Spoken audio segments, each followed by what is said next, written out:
The electric nature of the universe becomes evident to some degree in our solar system, in the effect that planetary alignment has on the sunspots. With the sun being electrically powered at its outer surface, it stands to reason that whatever affects the sun electrically also affects the dynamics of its sunspots, which result by the nature of the sun from extreme electric conditions.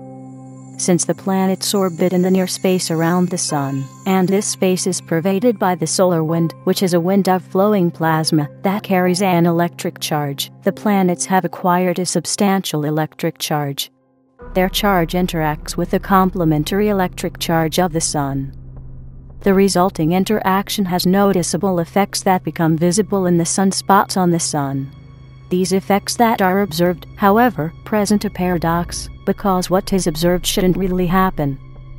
Thus, as the planets present their secrets, they have a significant story to tell.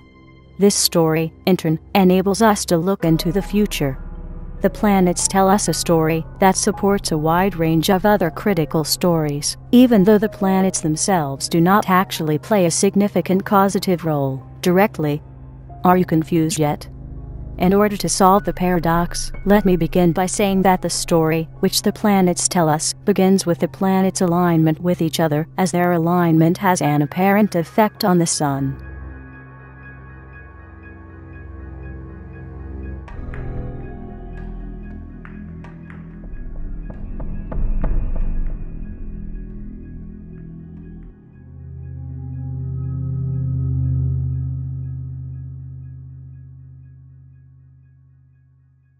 Many people are puzzled by the planets having an effect on the sunspots.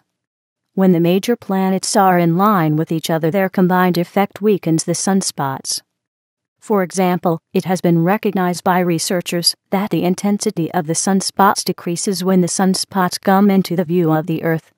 This shouldn't be possible. Our tiny Earth shouldn't have such a strong effect to affect the sunspots over such a great distance. The planets are shown in scale here, by size, but not by distance. The Earth is about 100 times as distant from the Sun as the Sun is wide, and Neptune is over 3,000 times as distant. None of the planets should affect the Sun, definitely not the Earth, with the Sun being 332,000 times more massive. Still, in spite of what one would expect from this interrelationship, an effect is being observed. What has been observed doesn't make any sense and, right. It is not possible that one of the smallest planets in the solar system affect our gigantic sun so strongly that the results become visible in the dynamics of the sunspots, some of which are thousands of kilometers wide.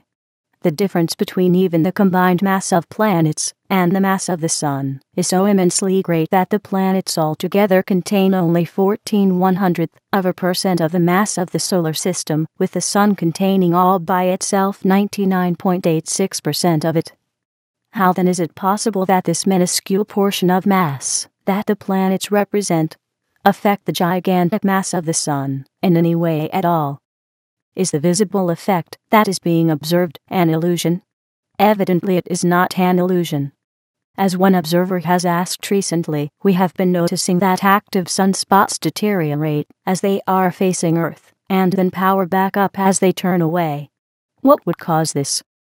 It has been suggested by some observers that the effect of the planets on the sunspots is similar to the way the Earth is affected by its gravitational hold on the Moon, which keeps the Moon in orbit around the Earth. It can be said that the Moon is latched to the Earth by the gravitational attraction of the two bodies of mass. The gravitational attraction has a pulling effect on the Earth. The evidence on the Earth is visible in the oceans. The oceans are fluid, and, as they are pulled towards the Moon by the linking force of gravitational attraction, the ocean levels rise minutely, which is recognized on the seashores as the rising tides. When the process is observed on the Earth, the tidal action happens once a day as the Earth rotates under the Moon. Since the Moon orbits slowly around the Earth once every 27 days, the timing of the tidal action on the Earth shifts slightly every day with the relative position of the Moon to the Earth. But when seen from the Moon, the tidal effect would be always the same. As the Earth rotates under the Moon's field of gravity, the tide rises when an ocean rotates into the Moon's gravitational field, which is its field of vision, and when the ocean rotates out of this field of vision, the tide falls back to normal. From the standpoint of the Moon, this process never varies, though it is too slight to be actually observable from the Moon. Is a similar gravitational tidal effect possible to account for the interaction between the Earth and the Sun? The answer has to be no. The gravitational attraction between the Earth and the Sun is too weak to affect any practical tidal motions.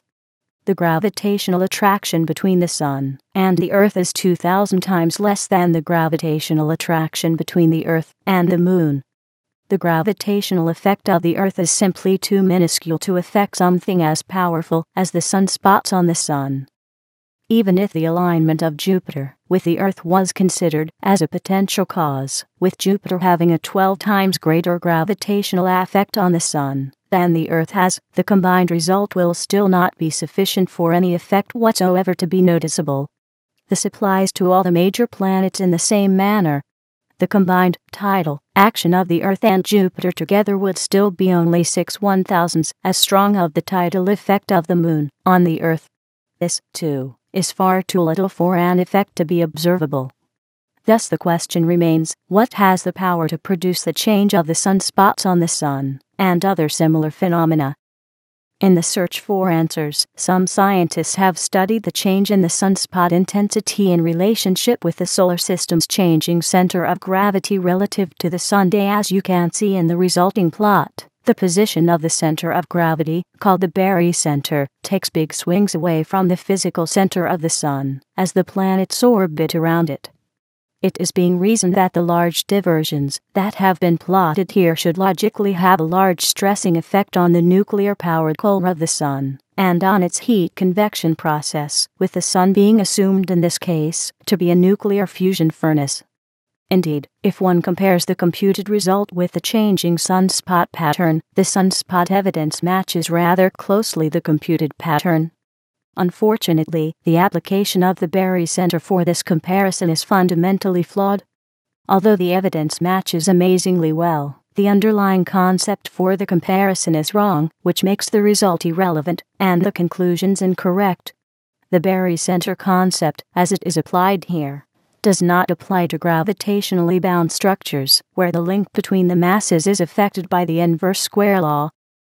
By definition, the barycenter is the center of gravity between two masses, or the point where the complex of the masses balance. It is also the point around which the masses can rotate with the respective centrifugal force of their masses being dynamically balanced. This, in short, is the barycenter principle. It applies perfectly to rigidly connected structures. However, the solar system isn't rigidly connected. The barycenter principle cannot be applied to gravitationally bound structures because the effective link between the masses diminishes with the square of the distance. That's a basic principle for gravitational attraction. That the mass balance concept does not apply to the solar system is evident when one considers the extremes. If Jupiter, which is almost 6,000 times more massive than Mercury, was placed in the orbit of Mercury, the innermost planet, its close approximation would result in only a minute shift of the center of gravity away from the center of the Sun, which according to the theory should cause no disturbance for the sunspots. In reality, the opposite would happen. The gravitational disturbance would be immense. It might even rip the planet Jupiter apart. Inversely, if Jupiter was placed far outside the orbit of the farthest planet, the computed shift of the barycenter would be extremely large, which would be alarming under the sunspot theory, while in reality its gravitation effect in the Sun would be near zero, too small for any consideration whatsoever.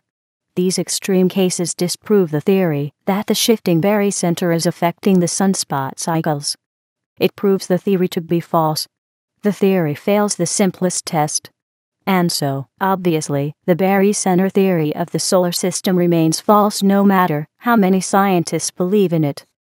If the planets were linked by a rigid connection, then the mass balance principle would apply. In the real world, the mass that the Sun sees in the planets diminishes with the square of the distance. By this factor, the dynamic balance point becomes located dramatically closer to the center of the Sun. When the resulting now true effect is computed, the result is simply too minuscule for any practical consideration. The assumed effect of the orbits of planets on the Sun is thereby invalidated, even while the assumptions based on the theory accord with the observed effects. The continuing paradox implies that a different principle, other than mass via gravity interaction, is in operation that produces the observed effects. One researcher has hinted in such a direction when he found it puzzling. For example, that the observed effect of Saturn on the solar sunspots is nearly as extensive as that of Jupiter, with Jupiter being 3 times more massive and only half as distant from the Sun. He recognized that the observed effect in this case does not really agree with the assumption, and thereby puts into doubt the entire base of assumptions. In puzzling over how to resolve the enigma, the researcher noted that, like the Sun, Saturn and Jupiter are both strong sources for cosmic radio emissions. Based on this knowledge, he reasoned that perhaps other forces of energy, other than gravitational attraction, might be involved in affecting the sunspots in relationship to the solar system. He did not go as far as recognizing that a stronger force than gravity does actually exist, which exists plentifully in interplanetary space, and is a force that is almost unaffected by distance. This stronger force is the electric force. While an electron and a proton particle, which both have mass, are attracted to each other by the force of gravity, they also attract each other by the electric force, by virtue of them being electrically charged. The difference between the two effects is huge. The difference between the electric force of attraction and the attracting force of gravity is unimaginably enormous.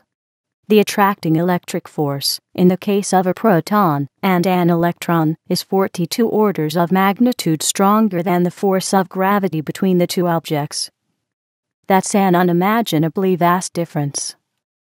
If one observes the effect of the planets on the Sun, and considers the electric force as the real cause for the observed effects of the planets on the sunspots, then the result matches the observed evidence perfectly. On this basis, the perturbation effect of Saturn on the Sun should be nearly the same as that for Jupiter, in spite of their difference in mass and distance. The primary reason for this near-equal effect is that both planets are nearly identical in physical size, and considering further that distance is not a significant factor for the electric force. If an opposite electric charge is applied to two distant objects, an electric field forms. The field lines bend towards each other and become bunched together, which enables them to reach across long distances without them losing their effectiveness. In the solar system, the conditions exist for this type of long-reach attraction to be possible. With all of the planets being touched by the solar wind, which is rich in protons, the planets absorb large amounts of the protons. The protons accumulate thereby a positive electric charge. The negative electric potential, in turn, that makes the long-reach electric attraction possible, is located at the Sun. The Sun is electrically powered by a dense plasma field surrounding it, which is furnished by the operation of electromagnetic primer fields. The plasma flowing through the solar system is concentrated by the primer fields focused onto the Sun, which further attracts it at a close distance with its rather substantial gravity. As the condensed plasma around the Sun becomes extremely dense by this process, the plasma forms a double-layer sheet of electric charge separation, which encircles the Sun at close distance, forming an outer plasma atmosphere. The double-layer sheet forms when protons and electrons, which normally attract each other, become forced so close to each other that they become repulsive to each other. The nuclear repulsion effect at a close distance is a part of the basic natural principle of the atomic force of the universe. Without this close-distance repulsion, not a single atom would exist. It is evidently for this reason that the electrons and protons in the universe are never allowed to become locked together, because nothing can be built on this platform. We wouldn't have a universe then. The tangible universe exists exclusively as a dynamic construct built on the interplay of the electrons and protons. Without this interplay of attraction and repulsion, the atoms that the planets and galaxies are made of would not exist. This amazing dynamic interplay is a dance that is activated by the unequal electric charge that attracts an electron to a proton. The attraction is strong and is effective over long distances, but at really close distances they repel each other. The construction of an atom occurs when the dance happens at extremely high energy levels. At these high energy levels, the electrons never get away from their attracting nucleus, so that by the dynamics of the dance a large sphere of energetic forces is created, called an atom, which is typically a 100,000 times larger in size than the sum of its parts. The electric charges are also perfectly balanced within an atom, whereby the atom becomes electrically neutral. There exist as many electrons bound up in an atom, which carry a negative charge, as there are protons in its nucleus, which carry a positive charge, so that the combined electric effect is nil. As the result of this balance, an atom is inherently electrically neutral. When larger atoms are formed that contain more than one proton in their nucleus, an equal number of electrons become bound to this larger nucleus so that the atom ends up to be electrically neutral. However, the building of larger atoms poses a problem for the nucleus. Inasmuch as particles of unequal electric charge attract each other, all particles of equal charge repel each other. This basic electric principle would make it impossible for a large nucleus of more than one proton to exist. The protons would drive each other apart. In order to overcome this problem, the universe invented a third basic particle called the neutron. The neutron carries no electric charge, but acts like a glue that keeps the multiple protons in a nucleus bound to one another. The number of neutrons typically matches the number of protons in the smaller atoms and exceeds that number in the larger atoms where more glue is needed. For example, the largest natural atom, that of uranium-238, contains 92 protons and 92 electrons. This balance makes it electrically neutral.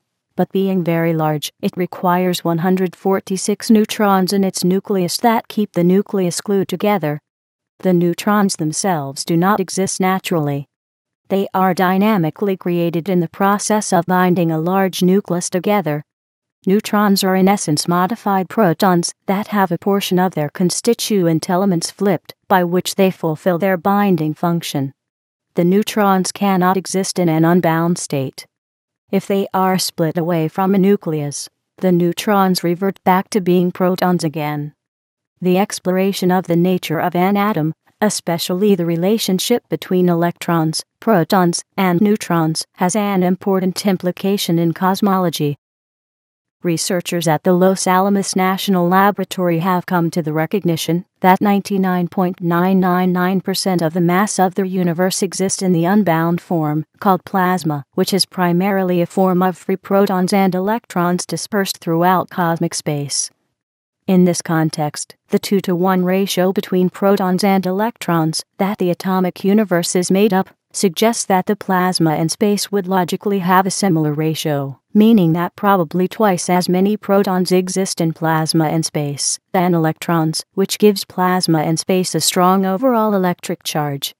This recognition coincides with the recognition held by researchers, such as at the Los Alamos National Laboratory, that the universe is pervaded by extremely large electrically active plasma streams that are magnetically self-confined, self-concentrated, with the largest ones extending in some cases across distances spanning hundreds of millions of light years. Researchers in plasma cosmology suggest that the string-like alignment of galaxies and their relative equal spacing within these apparent strings reflects the galaxy's nature as inherent elements of these long-distance plasma streams. The same string-like arrangement is also apparent if we look closely at the stars of our own galaxy as we look through the curtain of stars to the neighboring galaxy, Andromeda. Each star is a sun. Our own sun is one of the stars of the galaxy. Our entire solar system exists at one of the node points of the great maze of cosmic electric streams that power the galaxies, and everything within them. At the node points, the galactic plasma streams become concentrated by the pinch phenomenon of the discovered Lorentz force. The phenomenon in turn creates a secondary phenomenon that its discoverer, David LaPointe, calls the primer fields. The primer fields are electromagnetic phenomena that focus the plasma streams in highly concentrated form onto a catalyst, such as our Sun. The primer fields process is typically invisible, except in extreme cases, as in the case of the Red Square Nebula, that illustrates the principle involved. The highly concentrated plasma is further compacted by the gravitational attraction of the Sun. At this intensely concentrated state, the energy level of the plasma particles remains still too weak for the formation of atoms to become possible. However, the concentration is now so dense that electric attraction and repulsion of the plasma particles forges them into a double-layer sheet in which the dense plasma becomes electrically separated. In this high-density environment, the plasma particles become grouped into a negatively charged layer of electrons and a positively charged layer of protons. The two layers that are separated only minutely by what may be called a strong force, a stable electric sheet is formed that enables high-potential electric charge separation. In the case of the Sun, the electric double-layer sheet completely encircles the Sun. The charge separation provides the activating force for the energy release that powers our Sun. As the density in the double-layer sheet becomes extreme, the electric tension between the layers builds up so strongly that the separating barrier becomes overpowered. In this case, an electric discharge current begins to flow that forms its own primer fields, as shown here in the shape derived in a laboratory experiment. In the resulting further intensified electric discharge action, the electric current's flow creates such intense interaction that electromagnetic waves result that radiate from the Sun as heat and light, and so on. All this happens at the surface of the Sun while the details of the process are more complicated than that. The end result is that the cross currents that flow between the double-layer electric sheet excite the photosphere of the Sun in a highly intensive manner. The same process, of course, occurs throughout the universe. Every star is lit up by an electrically activated photosphere. The power output is largely determined by the effective force of gravity of a Sun, and to some degree by the general density of the plasma streams that are flowing through the solar systems. Of the two factors, the plasma density, of course, is the most variable factor that directly determines the output energy of a Sun, including our Sun, which of course is reflected in the climate on the Earth. The extremely large climate fluctuations that have occurred on Earth during the last 500 million years that we have evidence for in deep-sea sediments, including the ice ages, and the large climate oscillations within the ice ages, are exactly the kind of phenomena that one would expect from a catalytic Sun that rapidly varies its intensity with the variations in the supply density. This means, on the scale of astrophysics, that the same electric potential that lights up the Sun also enables the forming of a long-distance electrically attractive force that links the Sun electrically with the planets.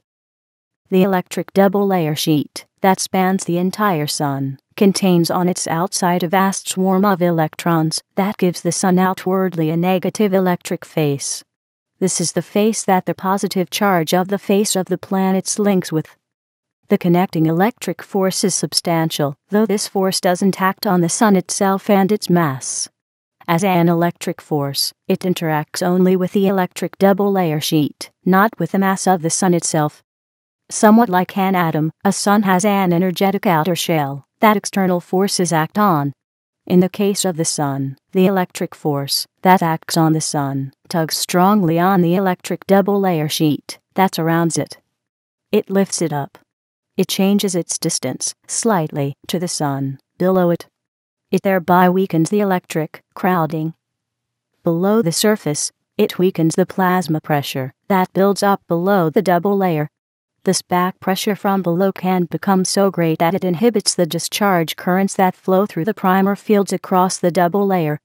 When the discharge currents become inhibited by the back pressure, the electric energy pumping stops. The double-layer sheet ruptures by the stress of the back pressure. Sunspots open up. In this context, the electric effects of the planets on the Sun become faintly noticeable. the more the interplanetary electric force pulls the double layer sheet away from the underlying sun, the weaker the sunspot activity becomes, as the back pressure is thereby being reduced. The resulting effect is large enough that it can be observed from the Earth. The result of this interaction is evidently far greater than what the strongest gravitational effect would produce on the sun.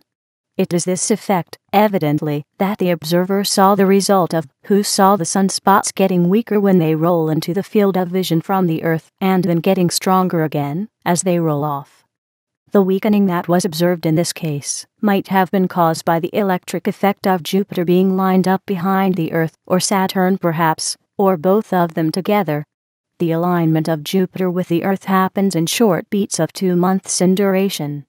The beat occurs at intervals of roughly 13 months. The 13 months interval is the result of Jupiter orbiting much more slowly than the Earth. Jupiter requires 12 years for a single orbit. The overlapping interval is roughly the same for Saturn. However, for the conjunction of both Jupiter, Saturn, and the Earth occurring at the same time takes a bit longer. The beat for this event is spaced 20 years apart. This means that the big observable effects of the planetary alignment, affecting the Sun, should happen in cycles of 20 years. This, apparently, accords with visible observations. Now, with Uranus and Neptune being both smaller in size, a bit less than half, both should also have a proportional effect on the sunspot numbers, together with Jupiter and Saturn, according to the time of their orbit, and of course more so when both Neptune and Uranus are aligned together. The alignment of Uranus and Neptune occurs in beats spaced 178 years apart. The 3 most recent conjunctions occurred in 1650, at the start of the Maunder minimum, then in 1821, during the Dalton minimum, with the last one occurring in 1993, which happened to be one of the big maximum periods where the effect was negligible. Uranus covers a 45-degree arc in 10.7 years, and Neptune the same in 20.6 years. Some researchers suggest that their conjunction, especially when it occurs together with Jupiter and Saturn, is the chief cause for all the sunspot minimum periods. This assumption is highly debatable, since the sunspots themselves are fringe effects.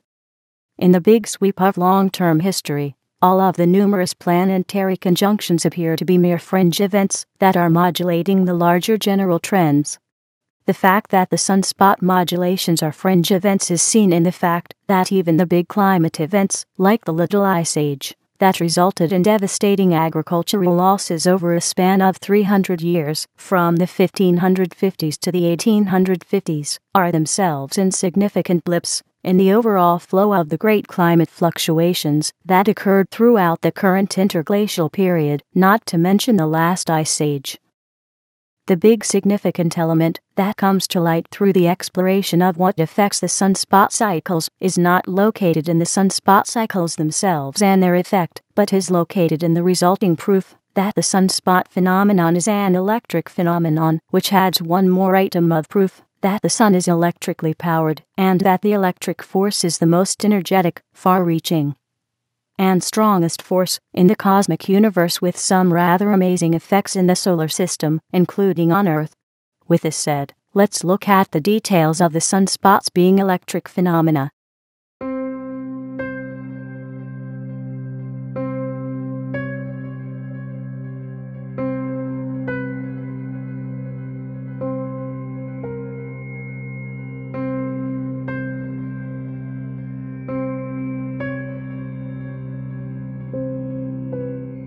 The effect that the conjunctions of the planets do have on the sunspots, as small as the effect is valuable for consideration in that it proves that we live in an electric universe, and in an electrified solar system with an electric sun at the center.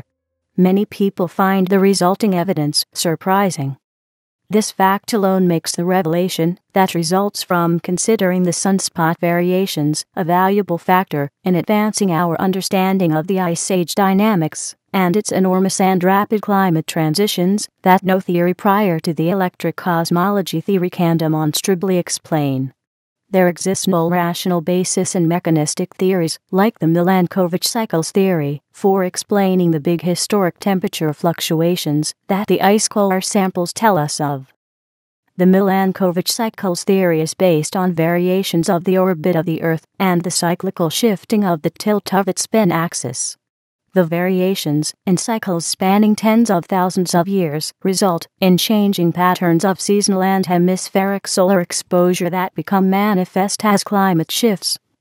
However, all of these orbital variations, no matter how great they are, and how they may combine in seasonal effects, do not result in the slightest change of the total amount of solar radiation that is received on Earth.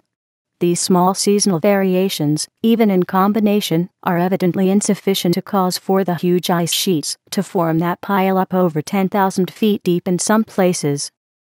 The big climate fluctuations that give us the ice ages, and the large and rapid climate fluctuations within them, evidently reflect big causes. No known principle exists in mechanistic theories where the sun is regarded as an invariable constant for the observed big effects to happen. However, by recognizing electric principles as causative factors, which render a sun as being electrically powered, which also means that a sun can become inactive for periods when the electric conditions fail, then the observed climate cycles come to light as inevitable consequences of the knowable dynamics of changing electric conditions. An electrically powered sun that is subject to electric input density fluctuations is naturally reflected in the form of large climate fluctuations, as we find preserved in ice core samples. No other causative factor other than large and rapid solar energy fluctuation is logically possible to have the observed enormous climate effects. We are seeing evidence of rapid warming events, from deep glacial conditions to near interglacial conditions, occurring in the space of just decades, in some cases, followed by gradual cooling spanning several hundred years. The fusion sun theory cannot support the observed evidence, no matter how many epicycles are invented to justify the theory. The fusion sun theory is built on slow heat transfer processes. It is deemed to take a span of 30 million years for the fusion heat from the reactive region of the sun to become transferred to the surface.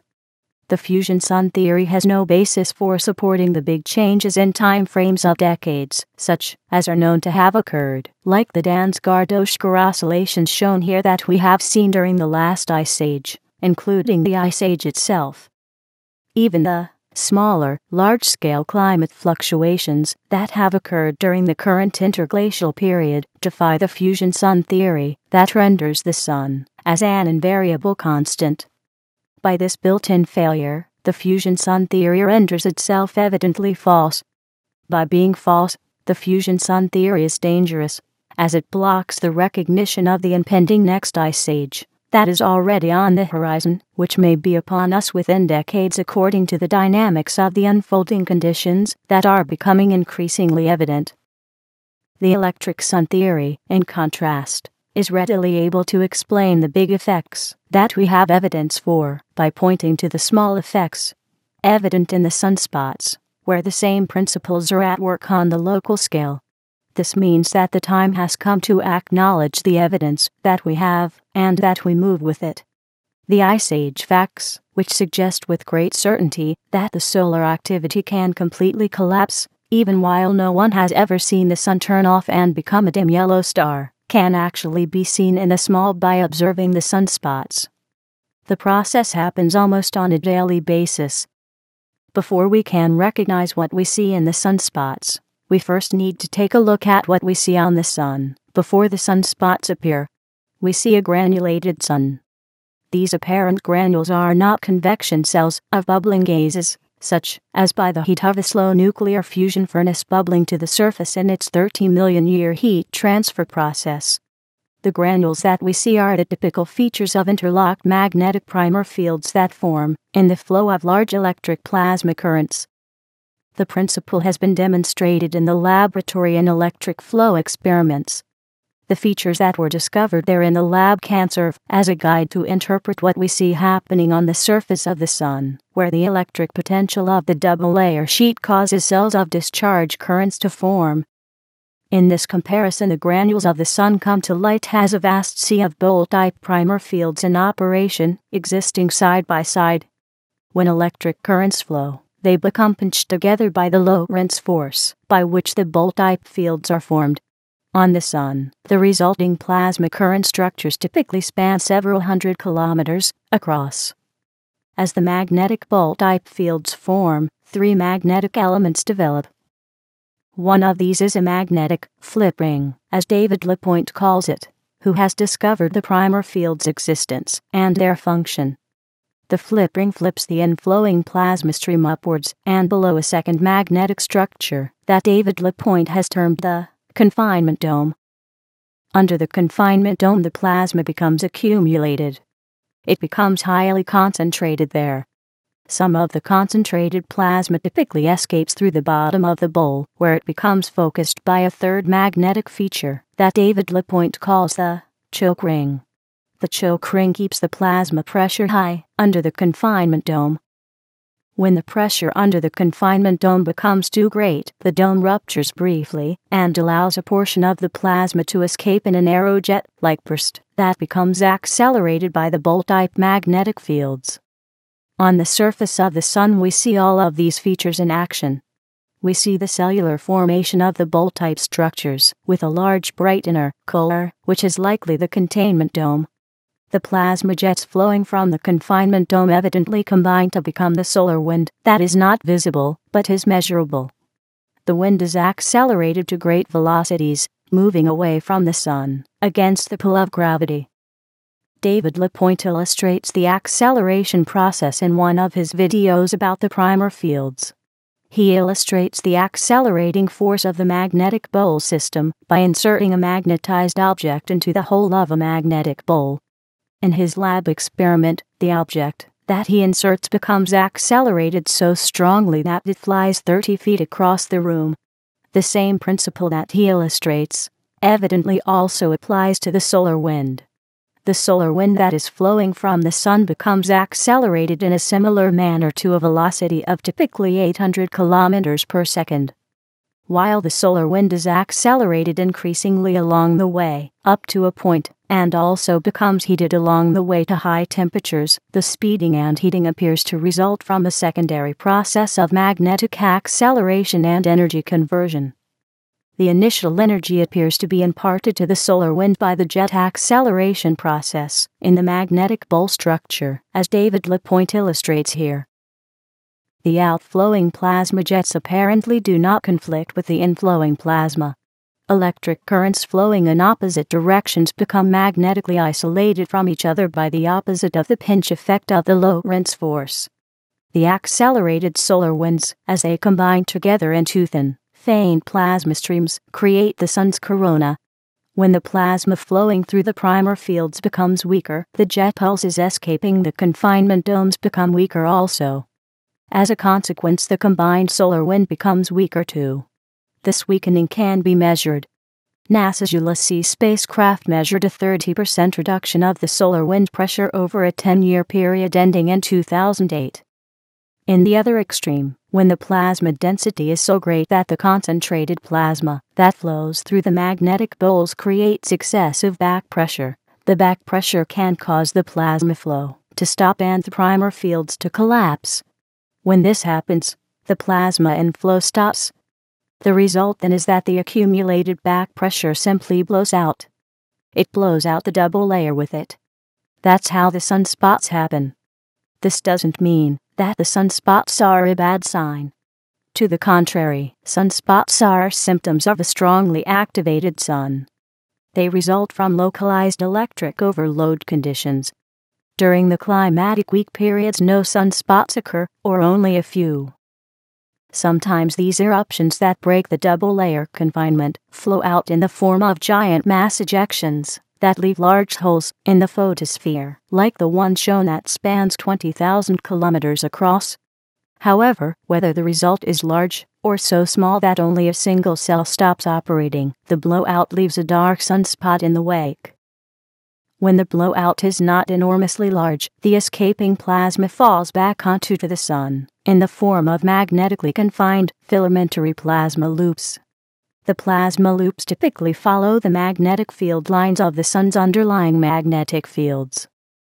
The resulting loops are shaped by the localized surface magnetic fields, which tend to be rather messy on the Sun, which is by no means a homogeneous soup. but a tangled network of flowing electric plasma currents.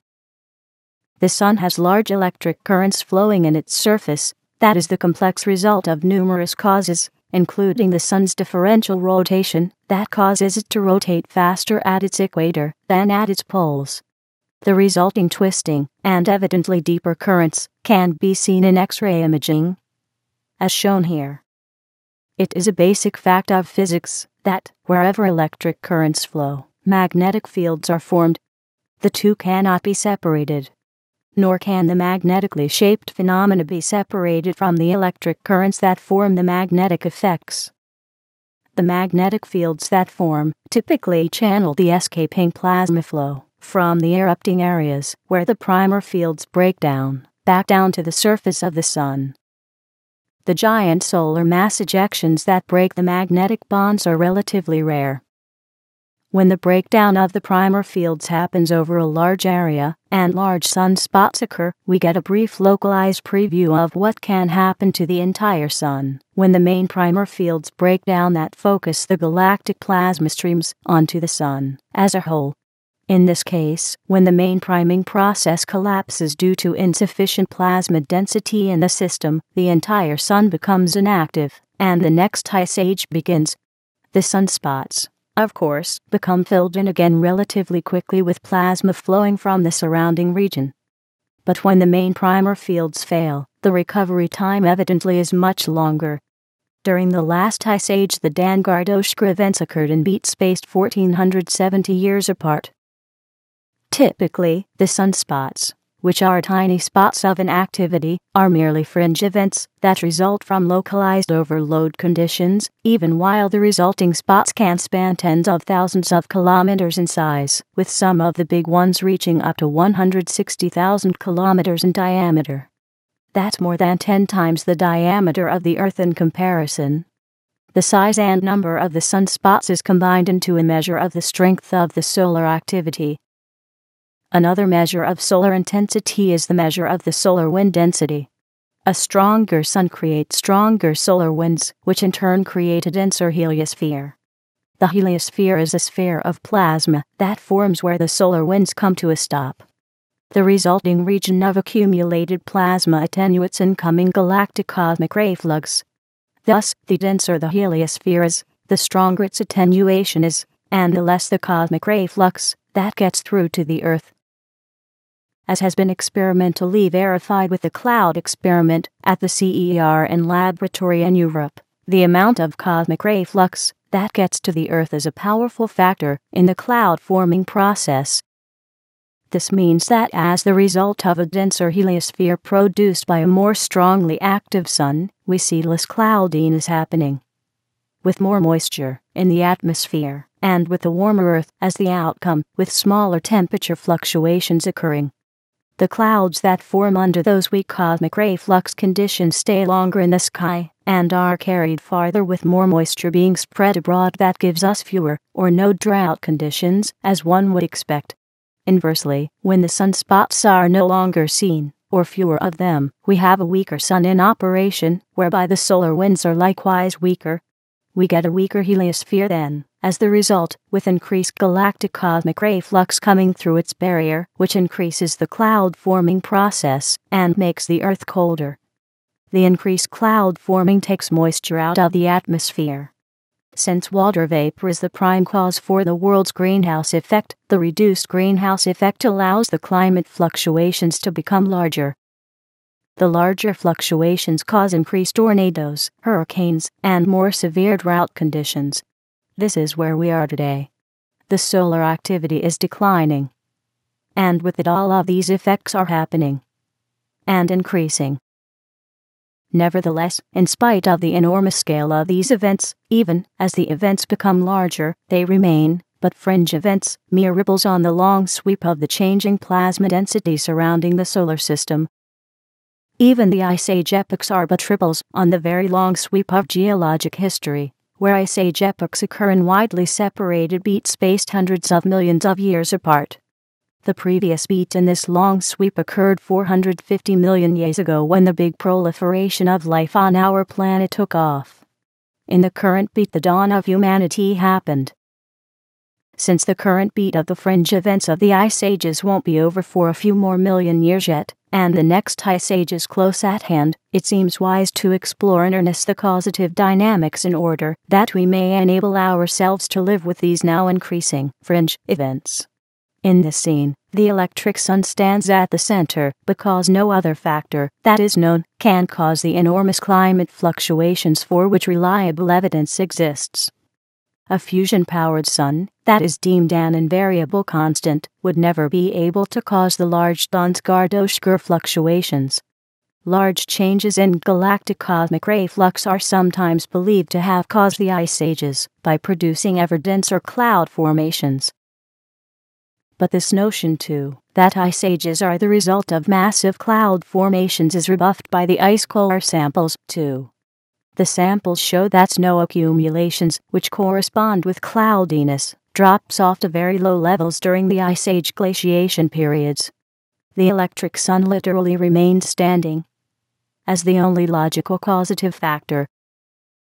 Unfortunately, the single, most critical factor for the future of humanity on Earth, of the dynamics of the electric sun, is too poorly understood, with almost no efforts being made to advance the scientific understanding on this front of research.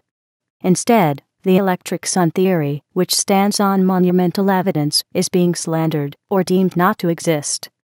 The intensity of the slander gives us an indication of the vast extent of the challenge that stands before humanity to prepare itself for the coming Ice Age environment in a colder world with a dimmer sun. The critical time to begin the preparations is now. 30 years from now may be too late. The transition event in which the sun becomes inactive could potentially be happening as soon as 30 years from now, according to the current trends. This means that our future is determined in the present by our actions to prepare our world for the needs ahead, or by our inaction and the resulting consequences. We should live with our eyes on the future, both for the challenges it presents and for the opportunities it offers if we respond to the challenges. We create our future. Our world will be what we make it to be. If we step up to the Ice Age challenge, as daunting as it may appear to be, we will create a new civilization for us, with great potentials attached. This outcome is assured by our scientific and technological capability. If, however, we fail to step up to the plate, well, then the consequences are unimaginable. The electric sun theory is fundamental about almost everything that is related to living on Earth. While we cannot control the forces that affect the sun, we can utilize the rich energy streams that those forces offer. One of the gifts that the electric sun reality invariably offers to humanity, when we come to understand it more fully, is a gift that has been long desired. The electric sun reality places enormous electric energy resources at our feet and renders them accessible. These resources have always been there, of course, but they have never been recognized before, for which they remained unused. The vast scope of these available resources, which we have seen the effects of, but never the cause for them, dwarfs our puny human needs. In order to gain a glimpse of the vast scope of the electric power resources that the galaxy supplies to the solar system, it may be useful to consider a few examples of extremely large historic effects that appear to have occurred in times when the sun was intensely active. Thus, no matter how harsh and energy-lean the future Ice Age will become, including during the solar inactive times, vast, as yet unconsidered energy resources will nevertheless lay at our feet, that will always be available to us if we care to access them. We tend to think too small when it comes to envisioning the scope of the cosmic electric energy in terms of available resources and effects. The example that you see is merely a portion of the Grand Canyon in Arizona. The canyon is 446 kilometers long, 29 kilometers wide, and up to 6,000 feet deep. Contrary to popular belief, the canyon was not carved by water erosion over millions of years. Evidence suggests that the entire canyon was electrically carved out of the landscape in less than 10 minutes by electric currents flowing from the sun, while the Earth slowly rotated beneath the active current streams. Examples on this scale are symptomatic of the enormously rich electric energy resources that we have within our reach to develop. Thus, the brightest future imaginable lays before us. This video exploration, with its focus on planetary electric links with the Sun, reflected in the sunspots, and dynamics of the sunspots, is intended as an introduction to the rich energy resources that we have available in interplanetary space for our future if we care to reach for them.